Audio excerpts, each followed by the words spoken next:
Chennai Tamil official நேயர்களுக்கு வணக்கம்.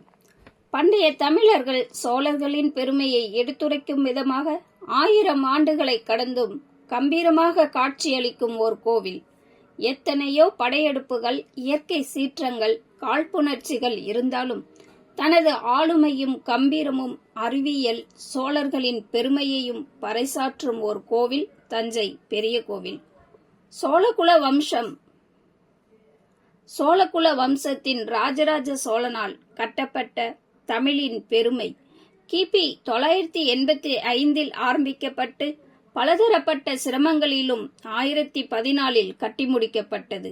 7 ஆண்டுகளில் கட்டி முடிக்கப்பட்ட அரிய பொக்கிஷம். சிவனின் மீதும் தமிழின் மீதும் கொண்ட பற்றினால் கட்டப்பட்ட பெரிய கோவில்.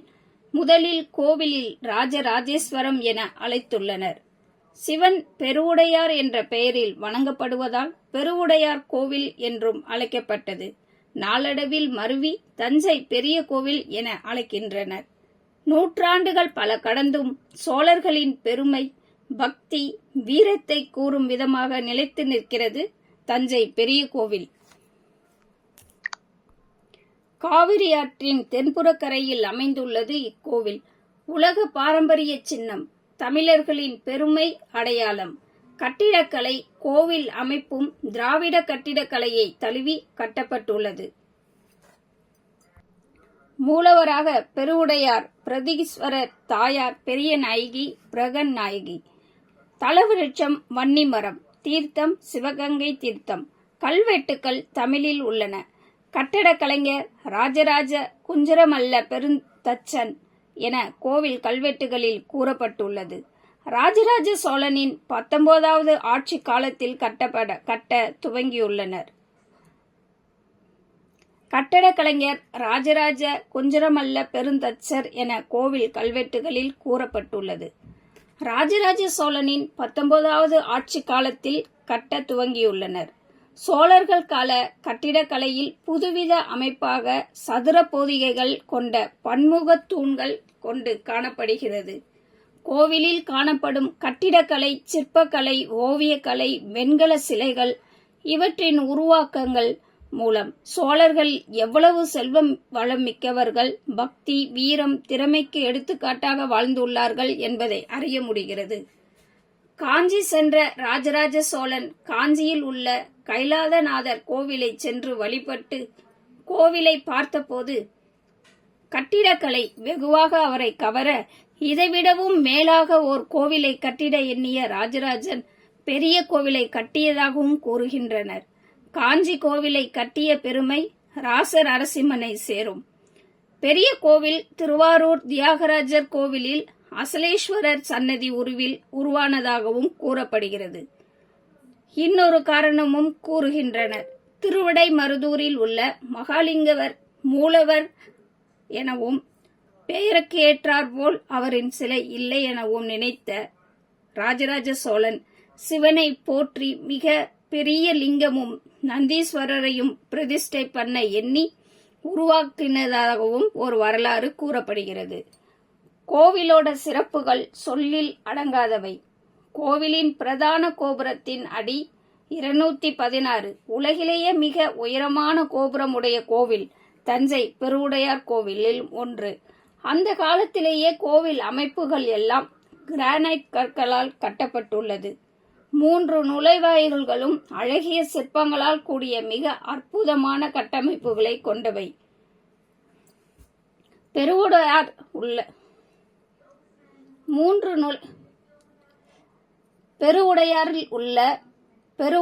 உள்ள மூலவரின் கோபுரம் சாந்து பயன்படுத்தாமல் கற்களால் ஆனவை.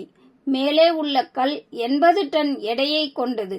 சோழர்களின் ஆட்சியில் உள்ள பெருமை வலிமைக்கு இதுவும் ஓர் சான்று. கோவிலில் லிங்கங்கள் அமைந்துள்ளன. 9 கோள்கள், 108 லிங்கங்கள், 8 திக்கும் பாலகர்கள் உள்ளனர். 108 லிங்கங்கள், 8 திக்கும் பாலகர்கள் உருவங்கள் உள்ளன. சிவனின் திருவிளையாடல்களில் 64 சிற்பங்களாக உள்ளன.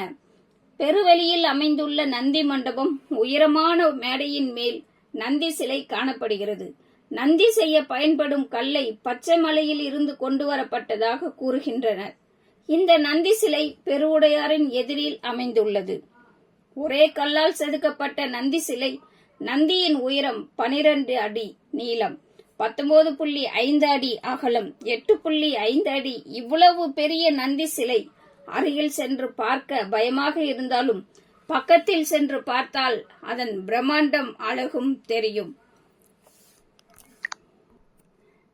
சிவன் மீது கண்ணப்பர் வைத்திருந்த அன்பும் சிவனின் கருணையும் கேட்கும்போது ராஜராஜன் வியந்து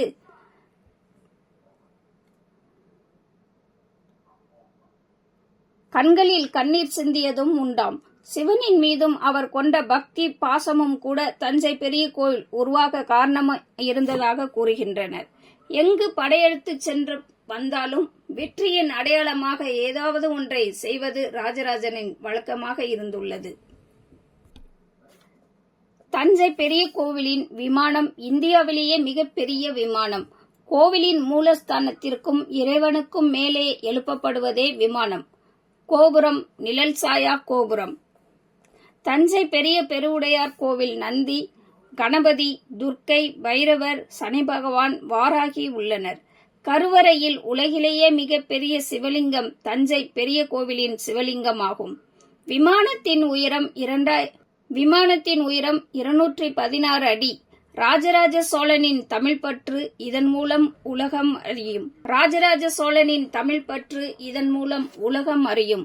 சிவலிங்க உயரம் 12 அடி. தமிழின் உயிரெழுத்துக்கள் 12. சிவலிங்கத்தின் பீட உயரம் 18 அடி. தமிழின் மெய்யெழுத்துக்கள். சிவலிங்கம் உயரம் 12 அடி. தமிழின் உயிரெழுத்துக்கள் 12. சிவலிங்க பீடத்தின் உயரம் 18 அடி. தமிழின் மெய்யெழுத்து 18. கோபுர உயரம் 216 அடி. தமிழின் உயிர்மெய் எழுத்துக்கள் 216 அடி. உயிர்மெய் எழுத்துக்கள் 216. சிவலிங்கத்திற்கும் நந்திக்கும் உள்ள இடைவெளி 247 அடி. தமிழின் மொத்த எழுத்துக்கள் 247. ஒரு மன்னனின் தமிழ் பற்றை இதைவிட யாராலும் சிறப்பாக நிரூபிக்க முடியுமா? 1010ஆம் ஆண்டு கட்டி முடிக்கப்பட்ட தஞ்சை பெரிய கோவில் 2010இல் தனது 1000 வயதை அடைந்துள்ளது. 11ஆம் நூற்றாண்டிலேயே சிவனுக்காக கட்டப்பட்ட கோவில். அந்த காலகட்டத்தில் சுதை மூலம் கட்டப்பட்டது. அப்ப எல்லாம் சிமெண்ட் எல்லாம் கிடையாது. இயற்கையிலேயே சாயம் மூலம் கலர் கொடுக்கப்பட்ட கோவில். யானைகள், குதிரைகள், மாடுகள், கைதிகள் வைத்து கட்டப்பட்டது. எத்தனை ஆயிரம் யானைகள், குதிரைகள், மனிதர்கள் உழைப்பு பயன்படுத்தி இருப்பார்கள் என்பதை நினைத்தால் வியப்பு. எத்தனை ஆயிரம் யானைகள், குதிரைகள், மனிதர்கள் உழைப்பு பயன்படுத்தி இருப்பார்கள் என்பதை நினைத்தால் வியப்பே மேலோங்கி நிற்கிறது. பாஸ்கர ரவிவர்மனை வெற்றி பெற்று வந்த பின் கட்டிய நுழைவாயில் கேரளாந்தகன் கோபுரம், ராஜராஜ சோழன் கோபுரம், திருவாயில் கோபுரம் என அந்த காலகட்டத்திலேயே 3 நுழைவாயில்களுடன் கட்டப்பட்ட அரிய கோவில். 36 துவார பாலகர்கள் உள்ளனர். பாதுகாவலராக கோவிலுக்குள் இருக்கிறார்கள். கோபுரத்தோட நிழல் தரையில் விழாத ஓர் கோவில். கோவிலிலும் கூட சில பேருக்கு இதிலும் சந்தேகம். இல்லையே, நிழல் விழும் என்கின்றனர். கோபுர கலசத்தின் நிழல் தரையில் விழாமல் கோபுரத்திலேயே படும்படி உருவாக்கி இருக்கிறார்கள். ஆச்சரியத்திலும் இந்த விஷயம் எல்லாம் கேட்கும் பொழுது 7 வருடத்தில் கட்டி முடிக்கப்பட்ட மிகப்பெரிய கோவில் இந்த ஒரு கோவிலையே சேரும். 7 வருடத்தில் கட்டி முடிக்கப்பட்ட மிகப்பெரிய கோவில் ஒன்று. கல்லே கிடையாத தஞ்சை சுற்றுவட்டார பகுதியிலும்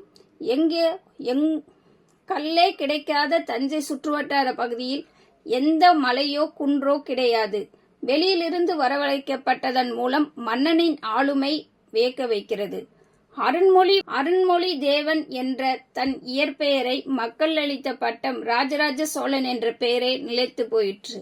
அந்த கால போக்குவரத்து வசதி இல்லாத நாளில் தமிழின் பெருமையை ஒடிசா முதல் இலங்கை வர என ஓர் குடையின் கீழ் கொண்டு வந்ததை அறிந்தால் ஆச்சரியம் அடங்கவில்லை. பெரிய கோவில் கட்டியதன் மூலம் மக்களுக்கு வேலை வாய்ப்பு கிடைக்கும். ஆனால் அவர்களுக்கு எவ்வளவு உணவு, நீர் ஏற்பாடு செய்திருப்பார்கள்? அடிபட்டால் எவ்வளவு பேருக்கு மருத்துவம் செய்ய மருத்துவர் தேவை? இவ்வளவு ஆட்களை கொண்டு எப்படி செய்ய முடிந்தது? யானைகள், குதிரைகள், மாடுகள், கழுதைகள் எவ்வளவு இருந்தன? அவ்வளவிற்கும் உணவு, நீர், எவ்வளவு எடை கொண்ட கற்களை எவ்வளவு தூரம் இழுத்து தூக்கி வந்திருப்பார்கள்? மனதில் உறுதி எவ்வளவு இருந்திருந்தால் இவ்வளவு கடினமான இந்த வேலையை செய்ய முடியும்? தற்போது உள்ள நவீன காலகட்டத்தில் கூட இப்படி ஒரு கோவிலை கட்ட முடியுமா என்றால் சற்று யோசிக்கத்தான் வேண்டும். சோழர்களை கொண்டாட இதைவிட பெருமை வேறு எதுவும் இருக்காது. ராஜராஜ சோழனை நினைக்கையில் இப்படியும் ஒரு மன்னரா என்ற வியப்பும் ஆச்சரியமும் இன்னும் ஓயவில்லை. தமிழர்களின் பெருமை தஞ்சை பெரிய கோவில்.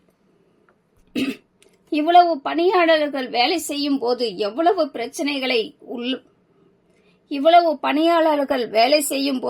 எவ்வளவு பிரச்சனைகள் உருவாகி இருக்கும். இவர்களை வழிநடத்தியது யார்? எந்த கருவியால் இந்த மலையை பெய்திருப்பார்கள்? எந்த உளியால் செதுக்கியிருப்பார்கள்? இதற்கு எவ்வளவு பொருட்கள் தேவைப்பட்டது?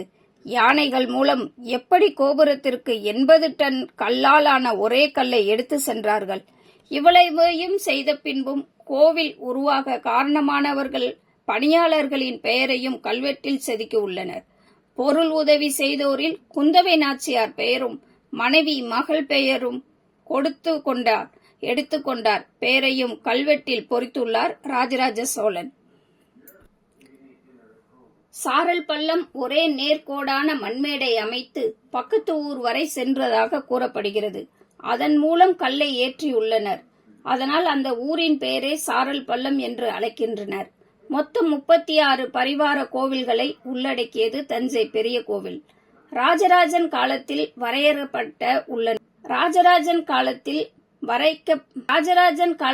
வரையப்பட்ட ஓவியங்கள் இன்றும் காணக்கூடிய வகையில் உள்ளன. பெரிய கோவிலின் வரலாற்றை காணும்போது தஞ்சை நெற்களஞ்சியம் மட்டுமல்ல, சிற்ப களஞ்சியமும் சேர்ந்த ஓர் கோவில் என்பதை உணர முடிகிறது. சிவனை ஆடல் வல்லான் என ராஜராஜ சோழன் அழைத்ததாக கூறுகின்றனர். நாள்தோறும் நாட்டியம் நடக்குமாம். இதற்கென இசையை உருவாக்க பாடுவதற்கும் நடனம் புரிவதற்கும் 700க்கும் மேற்பட்ட கலைஞர்கள் இருந்துள்ளனர். சிவனின் மீது எப்படி இவ்வளவு பற்று கொண்டார் என்பது இன்னும் வியப்பும் ஆர்வத்தையும் ஏற்படுத்துகிறது. கருவறையில் உள்ள சிவலிங்கம் திருமேனியராக எழுந்தருளி உள்ளார். சிவலிங்கம் மிகவும் பெரியது. லிங்கத்தின் அடிபீடம் சக்தியை குறிக்கிறது. சுற்றளவு 54 அடிகள் உயரம், 6 அடிகள் லிங்கம் செய்ய வேண்டிய கல்லை நர்மதை ஆற்றங்கரையில் இருந்து கொண்டு வந்ததாக கூறப்படுகிறது. இதற்கான வேலைகளை செய்ய நாட்டு மக்கள் மட்டுமின்றி சிறையில் இருந்த கைதிகள், பல்லாயிரக்கணக்கான யானைகள், குதிரைகள் பயன்படுத்தப்பட்டுள்ளது. இதன் மூலம் நாட்டு மக்களும் வேலைவாய்ப்பை பெருகியுள்ளனர். மிகவும் பார்த்து உருவாக்கிய லிங்கம். அமைதி, அறிவு, ஒழுக்கம், ஆற்றல் என ராஜராஜனின் சொல்லுக்கு ஏற்று உருவாக்கியுள்ளனர் சிற்பிகள். எல்லாம் முடிந்து ஆசி சைவர்களை வைத்து மருந்து சாத்தி பந்தனம் செய்து சைவர்களை கொண்டு மருந்து சாத்தி பந்தனம் செய்ய ஆரம்பிக்கிறார்கள். மருந்து இலகி லிங்கம் பீடத்துள் சிறிதும் பொருந்தாமல் போக மன்னன் ராஜராஜ சோழனுக்கு ஒன்றும் புரியாமல் மதிகலங்கி நிற்க அந்த நேரத்தில் ஒரு குரல் அசரீரியாக ஒலித்தது. கரூரார் தேவர் வந்தால் அனைத்தும் சரியாகும் என்று. மன்னன் ராஜராஜன் தெளிவு பெற்று கரூரார் எங்கு இருக்கிறார், எப்படி அவரை வருவிப்பது, எங்கு போய் காண்பது என்பதிலும் ஒரு குழப்பம் வர அங்கிருந்த போகநாதர் என்ற சித்தர் மாற்று வேடம் அணிந்து வந்து மன்னர் ராஜராஜ சோழனிடம், சோழப்பெரு வேந்தரே, சோர்வு கொள்ளற்க கரூர் தேவரை வரவைப்போம் என்று உறுதியளித்துள்ளார். அதன்படி பொதிகையில் இருந்த கரூர் தேவரை வரவைத்தார். கரூராரும் தஞ்சை வந்தடைந்து மன்னனின் சோர்வுக்கான காரணம் தெரிந்ததும் நன்கு தெளிந்த அந்தணர்களை வைத்து மறைகளை ஓதினார். நன்கு தெரிந்த அந்தணர்களை வைத்துக் கொண்டு விதிமுறைகளை ஓதினார். கரூரார் லிங்கத்தின் பீடத்தை சரியாக பொருத்தினார். லிங்கம் பீடத்தில் நிலைத்தது.